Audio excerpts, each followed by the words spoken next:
Hey guys, glad you could join me. Emergency. So, found out that I came home and the furnace was off and there was a smell of smoke. I think my blower fan took a crap. I had the furnace guys on his way to fix it.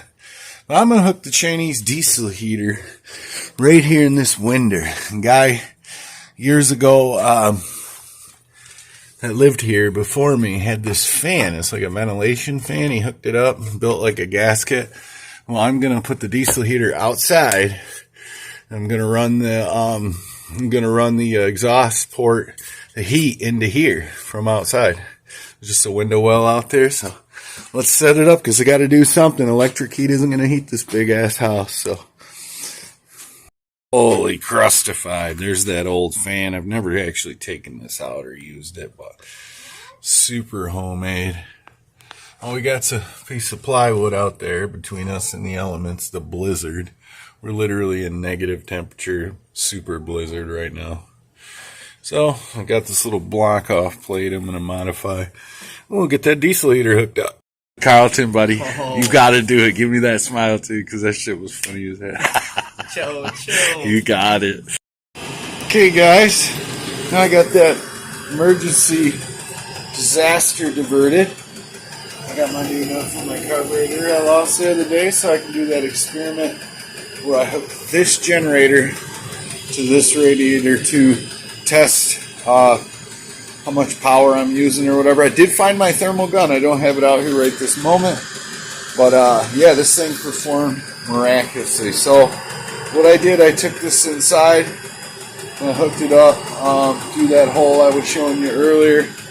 Had it on for approximately an hour and a half. It kept my house right at the stable temperature. It actually went up 1 degree and I could feel that it was doing something. I was also running some electric heaters in my other diesel heater on my porch. So I had 2 diesel heaters and 3 1500 watt electric heaters, just in case the furnace guy didn't show up, because right now it's negative temperatures and it's snowing like a Jesus. But yeah, this is cool to the touch. I mean, it's probably 140, 130. This is probably about 100. I'll have to get that thermal gun to test it. But yeah, on to what I'm working on now. I got the old quad. I got the tubes and all 4 tires. I just bled all the brakes. I made this handy dandy brake bleeder out of my little bucket shop vac. Worked awesome. I ended up just bleeding it standard after I vacuum bled all 3 brakes, because if you know about this, there's a brake there, and then I had to take that cover off, and there's a brake disc back there, and that's just the 3 brakes that run off this one handle. It made it relatively easy, especially since I had this lock right here. It's a handle lock, but I got brakes now. I mean, I can test them. I turn that. There's no turning that, so I'm gonna do the real test.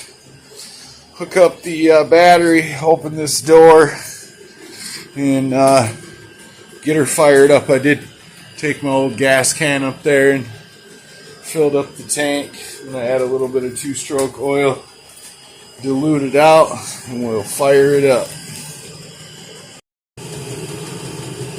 Alright, guys. Still let it run.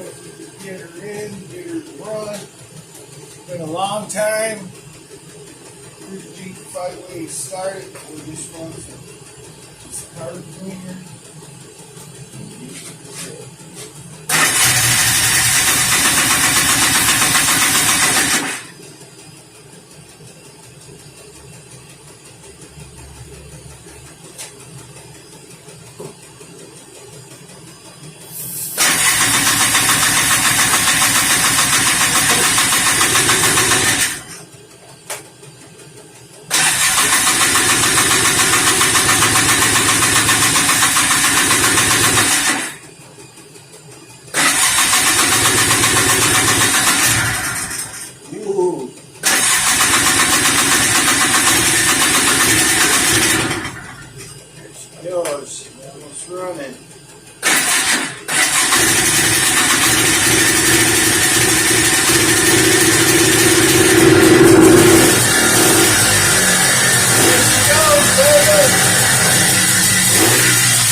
Well, guys, till next time.